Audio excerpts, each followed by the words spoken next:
Las palabras tienen poder. Pueden despertar a un pueblo de la opresión de la esclavitud a una vida fiel de liberación. Josué instó a la gente: escogeos hoy a quién sirváis.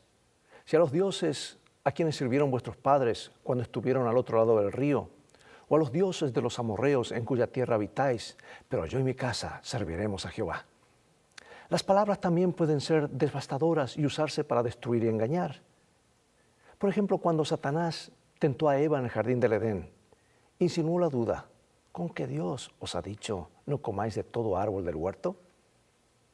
Las palabras pueden ser acusatorias y críticas, y pueden ser relajantes y amables, trayendo curación al alma. Dios eligió comunicar la historia de su creación, la caída, el plan de la redención, la promesa de restauración y la segunda venida al mundo a través de profetas y escritores. Escribieron en hebreo, arameo, griego, idiomas que a menudo son bastante diferentes de los que aprendimos desde la infancia.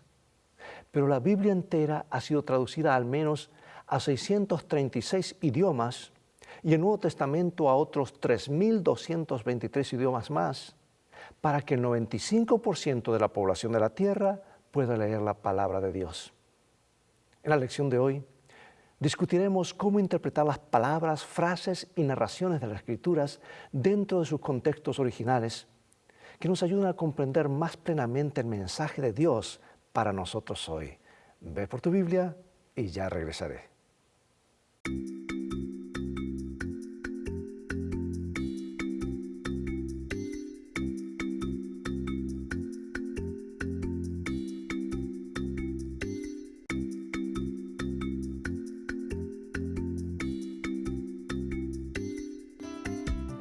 Lecciones de Vida, un estudio semanal de las lecciones de la Escuela Sabática. El versículo central está en Deuteronomio 31:26. Tomad este libro de la ley y ponedlo al lado del arca del pacto de Jehová vuestro Dios, y esté allí por testigo contra ti. Los miles de millones de habitantes del mundo hablan más de 6.000 idiomas. La Biblia completa ha sido traducida a más de 600 idiomas y el Nuevo Testamento algunas porciones se han traducido a más de 2.500 idiomas. Son muchos idiomas en realidad, pero al mismo tiempo aún es menos de la mitad de los idiomas conocidos. Se estima que 1.500 millones de personas no tienen ninguna parte de la Escritura traducida a su lengua materna. Si bien aún queda mucho trabajo por hacer, los esfuerzos de las sociedades bíblicas han asegurado que 6.000 millones de personas puedan leer las Escrituras. ¡Qué bendición es estar entre los que tienen la Biblia en su propio idioma! Y a menudo lo damos por sentado, olvidando que no solo hay muchos que no tienen la Biblia, sino que también durante siglos en Europa la Biblia fue alejada deliberadamente de las masas. Y gracias a la imprenta y a la reforma, eso ya no es el caso, ya es historia. Pero los que sí tenemos la Biblia, continuamos buscando de qué forma, llenos del Espíritu, podemos aprender a estudiar la palabra y conocer al Señor revelado en sus páginas. La Iglesia Adventista del Séptimo Día se identifica a sí misma como la iglesia remanente de la profecía bíblica. Es un movimiento en este tiempo final para proclamar los mensajes de los tres ángeles con claridad. La iglesia remanente proclama el sábado como el sello que distinguirá a las personas que guardan los mandamientos y tienen la fe de Jesús. Y su habilidad para guardar los mandamientos solo puede venir a través de los méritos y el poder de Cristo, como lo demuestra su ejemplo para vencer y heredar la corona de la vida. Sin embargo, esta afirmación de ser el remanente parece bastante exclusivista y arrogante en nuestro entorno moderno, ¿verdad? Por eso pregunto, ¿cómo podemos saber que Dios tiene un remanente? Y la idea del remanente se encuentra en toda la Escritura. Cualquiera puede descubrirlo con una buena concordancia, porque la Biblia describe el concepto de un remanente de varias maneras. Número 1, escucha esto: los remanentes históricos son como los de Isaías 1, que son sobrevivientes de una catástrofe. Número 2, están los remanentes fieles, que son aquellos que permanecen fieles a Dios y que llevan todas las promesas del pueblo de Dios. Y número 3, está el remanente escatológico. Son aquellos que pasan por las tribulaciones del tiempo del fin y salen victoriosos en el gran día del Señor para recibir su reino. Escatología quiere decir eventos finales, ¿verdad? Y en Apocalipsis el dragón se enfurece contra la mujer y hace guerra con el remanente de su simiente que guarda los mandamientos de Dios y tiene el testimonio de Jesucristo. Ahora el apóstol entendió bien el propósito por el cual fue dada la Biblia. Segunda Timoteo capítulo 3 versículos 16 y 17 nos dice así: Toda escritura es inspirada por Dios y útil para enseñar, para redarguir, para corregir, para instruir en justicia, a fin de que el hombre de Dios sea perfecto, enteramente preparado para toda buena obra. O sea que la Biblia fue escrita para que fuera testigo de la obra de Dios en la historia, su plan para redimir la raza humana caída y para instruirnos en todo el camino de justicia. Y el Señor eligió hacerlo en lenguaje humano, manifestando sus pensamientos e ideas por medio de palabras humanas.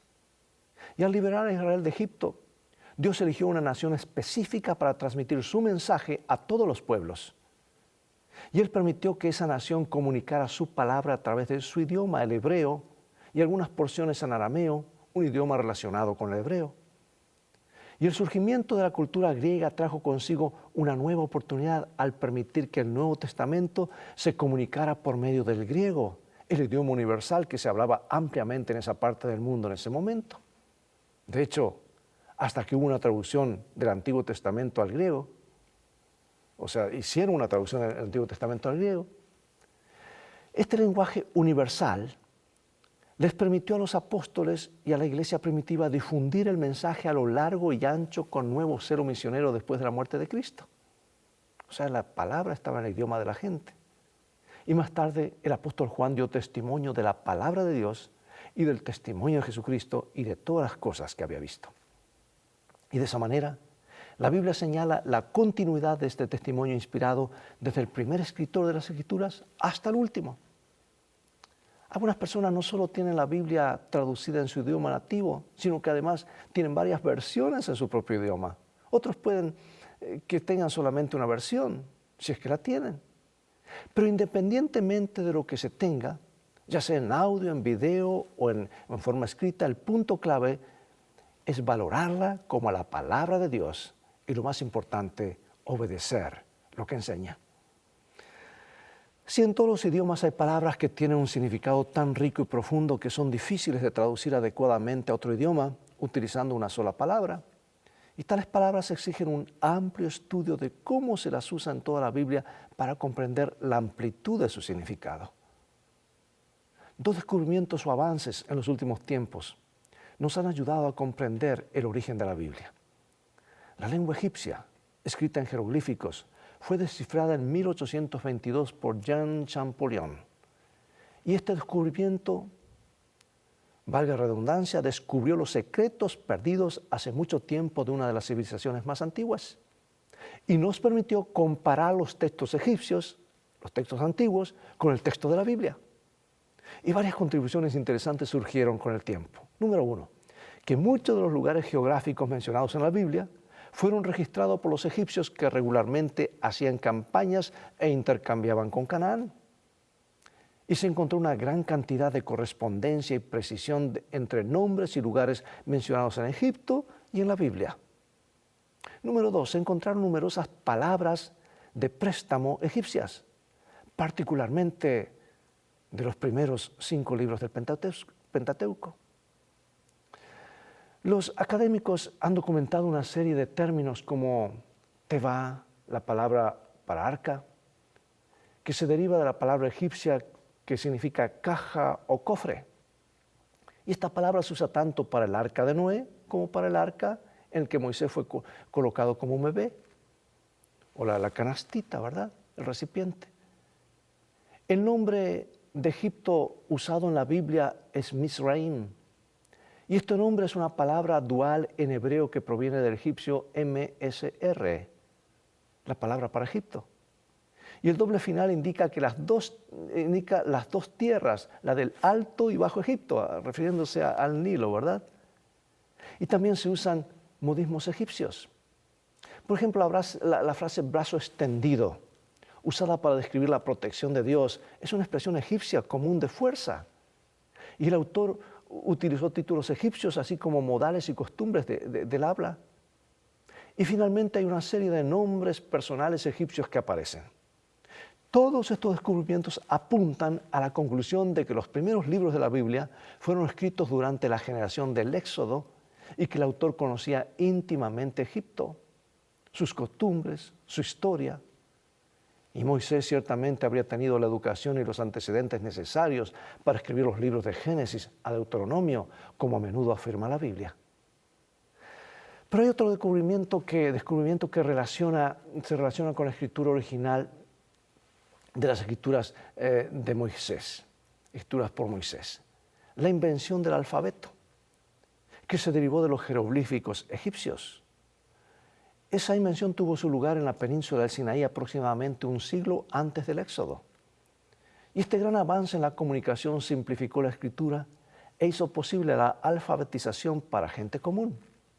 Moisés entonces podría haber escrito no en jeroglíficos egipcios complicados, sino en el alfabeto proto-cananita simplificado que eventualmente se convertiría en el hebreo. El tiempo de Dios siempre es perfecto para poner su mensaje en manos de su pueblo. En el pensamiento hebreo hay varias formas de expresar ideas que refuerzan el significado y ponen énfasis en la importancia de los conceptos. A diferencia de los idiomas europeos, el hebreo no contiene signos de puntuación en el idioma original, por lo que la estructura del idioma desarrolló otras formas para comunicar tales ideas. Una de las formas en la que el escritor hebreo podía destacar un determinado atributo de Dios era repitiéndolo 3 veces. Y cuando el relato de la creación llega al clímax del trabajo creativo de Dios, la obra creativa de Dios, el texto pone énfasis en la importancia única de la humanidad creada. Y el término bará, que quiere decir crear, siempre tiene a Dios como sujeto.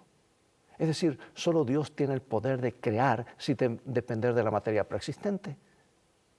Y este texto describe la creación del hombre. Dice, y creó Dios al hombre a su imagen, a imagen de Dios los creó, varón y hembra los creó.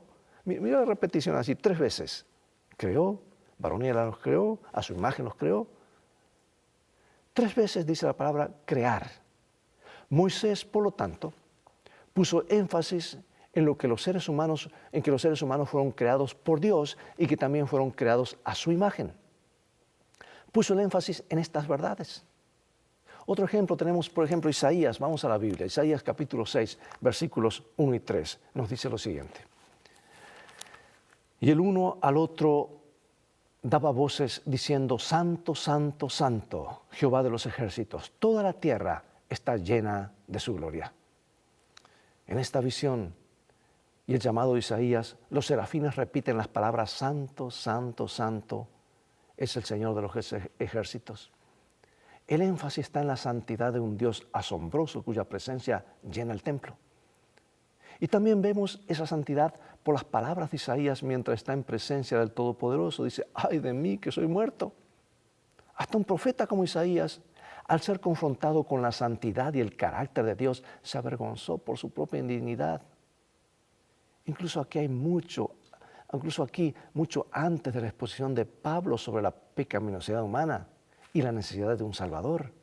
Aquí podemos ver que la Biblia describe la naturaleza caída de la humanidad, incluso en una persona buena como era Isaías.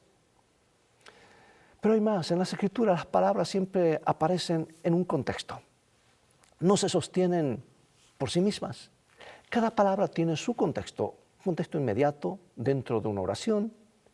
Y es esta unidad la que debe entenderse primero. El contexto, ¿qué quiere decir el autor? Y luego está el contexto más amplio de la unidad general en la que se produce la oración o la frase. Y este puede ser un párrafo, un capítulo o una serie de capítulos. Y luego viene el contexto de todo el libro. Pero lo esencial es comprender lo mejor posible el contexto de las palabras y las oraciones para no llegar a conclusiones erróneas. Ya hemos visto que la repetición del término bará en Génesis 1:27 pone énfasis en la creación del hombre por Dios. Y ahora vemos que el hombre se define como, en el contexto de este versículo, como masculino y femenino. Esto significa que el término hebreo Adam debe entenderse en este pasaje como una referencia genérica a la raza humana o humanidad. Sin embargo, en Génesis 2:7 se usa el mismo término Adán para referirse a la formación de Adán a partir del polvo de la tierra. En hebreo, Adamá, nota el juego de palabras. Aquí está. Aquí solo hace referencia al Adán masculino, ya que Eva es creada más tarde y de una manera completamente diferente. Por lo tanto, en cada pasaje, incluso dentro del contexto de 2 capítulos, vemos una diferenciación entre la definición de Adán como humanidad y el hombre Adán. Y el hecho de que Adán es una persona se afirma más tarde en las genealogías y en referencia a Jesús, que se convierte en el segundo Adán.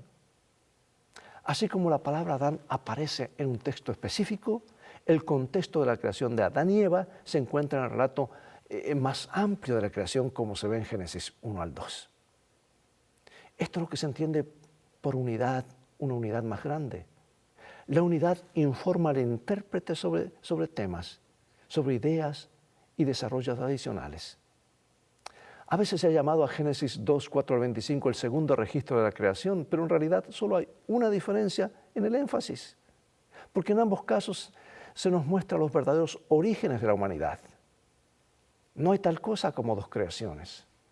A veces va el asunto de puntuación y a veces va la forma como está escrita esa unidad, ese bloque. Las unidades más grandes de la Escritura son libros de la Biblia. Los libros bíblicos fueron escritos con diferentes propósitos y en diferentes circunstancias.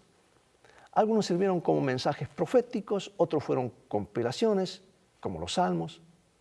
Hay libros históricos como Primero y Segundo de Reyes, y hay cartas a varias iglesias como las escritas por Pablo y otros. Y cuando buscamos comprender el significado y el mensaje de un libro, es importante comenzar con la autoría y el contexto. Porque muchos libros de la Biblia tienen autores identificados.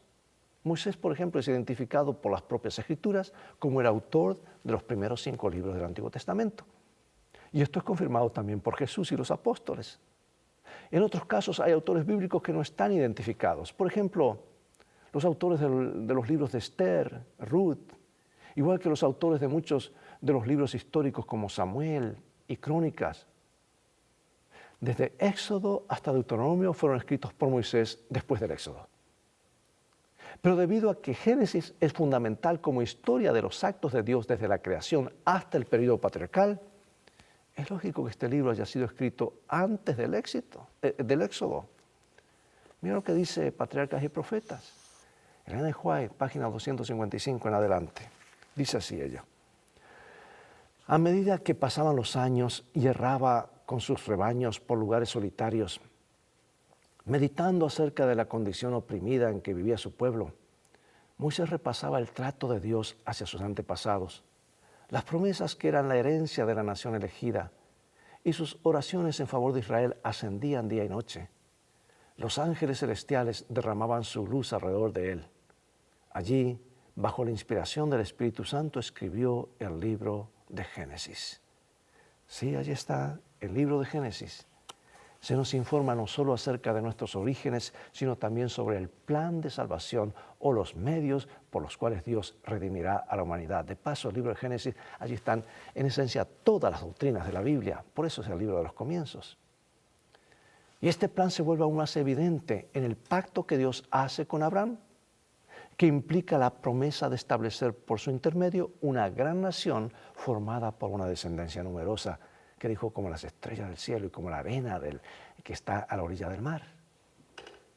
Pregunto, ¿qué otras verdades se nos ha enseñado por medio del libro de Génesis?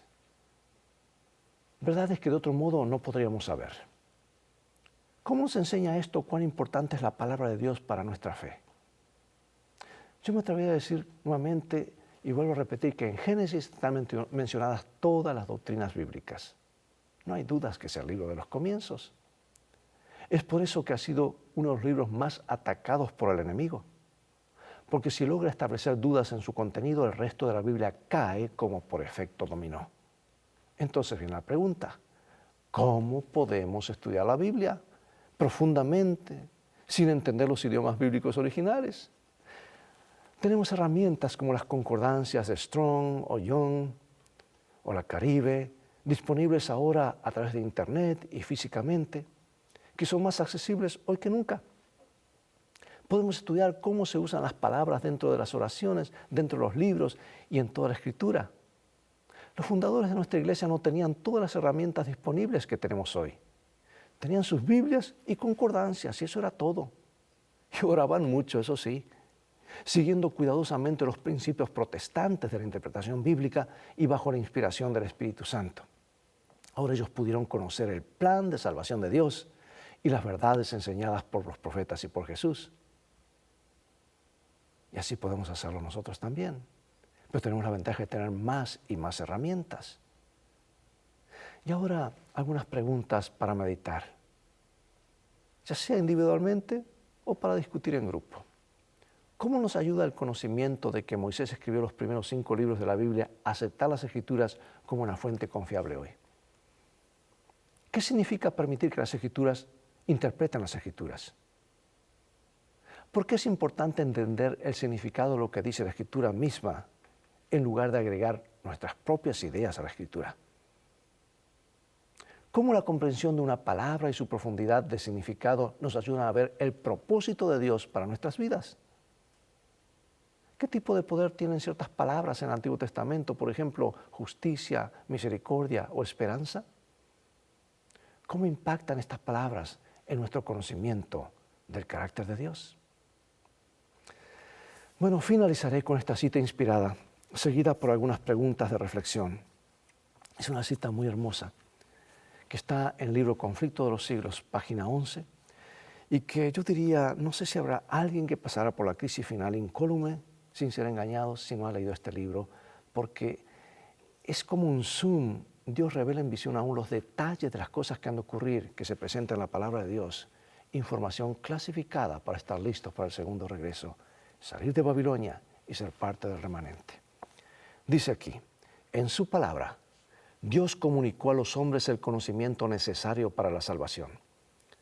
Las Santas Escrituras deben ser aceptadas como una revelación autorizada e infalible de su voluntad. Son la norma del carácter, las reveladoras de doctrinas y las examinadoras de la experiencia. Sin embargo, el hecho de haber revelado Dios su voluntad a los hombres por medio de su palabra no anuló la necesidad que ellos tienen de la continua presencia y dirección del Espíritu Santo. Por el contrario, el Salvador prometió el Espíritu para abrir la palabra a sus siervos, para iluminar y aplicar sus enseñanzas. Y como el Espíritu de Dios fue el que inspiró la Biblia, es imposible que alguna vez las enseñanzas del Espíritu sean contrarias a las de la palabra. Y aquí van las preguntas. Independientemente de cuántas traducciones de la Biblia existan en tu idioma, ¿qué puedes hacer para aprovechar al máximo las que tienes? ¿Cómo puedes aprender a apreciar la Biblia como palabra de Dios y buscar por fe obedecer lo que enseña? Piensa en la diferencia entre lo que la palabra de Dios enseña sobre los orígenes humanos, que fuimos creados por Dios en el 6º día de la creación, y lo que la humanidad misma enseña bajo el apelativo de ciencia, que es que nosotros evolucionamos durante miles de millones de años. ¿Qué debería decirnos este enorme contraste que hay entre los dos acerca de cuán importante es apegarse a las enseñanzas de la Biblia y cuán lejos puede llegar la humanidad cuando se aleja de la palabra de Dios y lo que dice claramente? ¿Qué herramientas bíblicas, si es que hay alguna, están disponibles para ti que pueden ayudarte a comprender mejor la Biblia? E incluso, aunque no tengas ninguna herramienta adicional, ¿cómo puedes aprender a aplicar las lecciones aprendidas hoy sobre cómo interpretar la Biblia?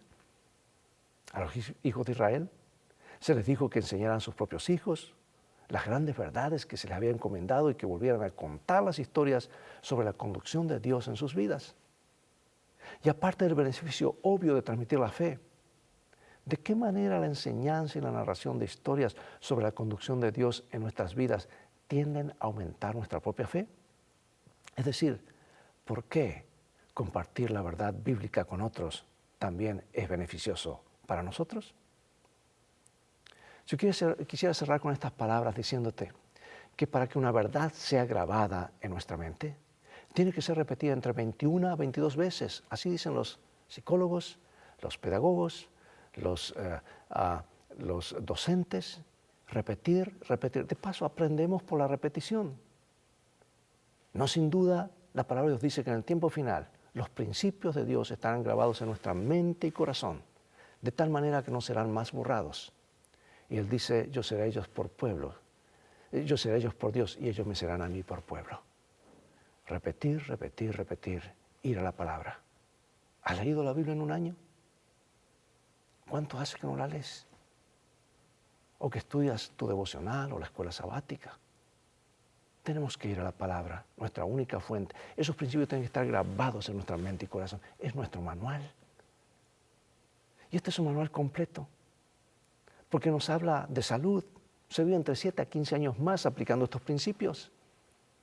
Es un manual de relaciones interpersonales. Es un manual de la familia. Es un manual de finanzas. De paso, el tema favorito de Jesús fue las finanzas y habló más de eso que de cualquier otro tema. Es un manual completo, el manual del fabricante. Dios nos ayude a hacer de su palabra nuestro libro de texto. Pero tenemos que disciplinarnos siendo prácticos, hermano y hermana. No tenemos tiempo, estamos tan cansados, tenemos que subir al coche, agarrar esa autopista, el tráfico. Bueno, consiga aunque sea la Biblia en audio. Pero levántate un poquito más temprano y lee algo con tu familia, tú solo, que el Señor te hable por su palabra. Y háblale en oración mientras manejas, mientras vas al trabajo, a la escuela. Contáctate. Hay poder en estar conectados al Santo Libro. Y yo pregunto, ¿qué es más importante, orar o estudiar la Biblia? Así me preguntaron, yo dije las dos cosas. Y el joven me preguntó, pastor, ¿qué es más importante, lo que usted le dice a Dios o lo que Dios le dice a usted? Y allí vi el mundo de diferencia. Con nuestro corazón egoísta podemos decir, dame, dame y te pido. Pero cuando Dios nos habla algo, su palabra es vida para nuestras vidas. Acompáñame en oración. Padre Celestial, gracias por tu palabra. Queremos no solamente interpretarla correctamente y que la Biblia se interprete a sí misma. Queremos sobre todo aplicar estos principios y grabarlos en nuestra mente y corazón. Grábalos con tu espíritu para que nunca más se borren. Porque llegará el momento cuando nos será prohibido este libro y tú nos recordarás lo que hemos estudiado. Bendícenos. Sabemos que lo harás porque lo pedimos en el nombre de Jesús. Amén. Bien amigos, es todo el tiempo que tenemos por hoy. Ha llegado el momento de despedirnos una vez más y será hasta el próximo programa de la serie Lecciones de Vida. Invita a otros a sintonizar este canal y transfórmate tú mismo en un canal de bendiciones. Dios te bendiga y te guarde. Y recuerda siempre que tú vales mucho para Jesús. Él te ama más de lo que puedes imaginar.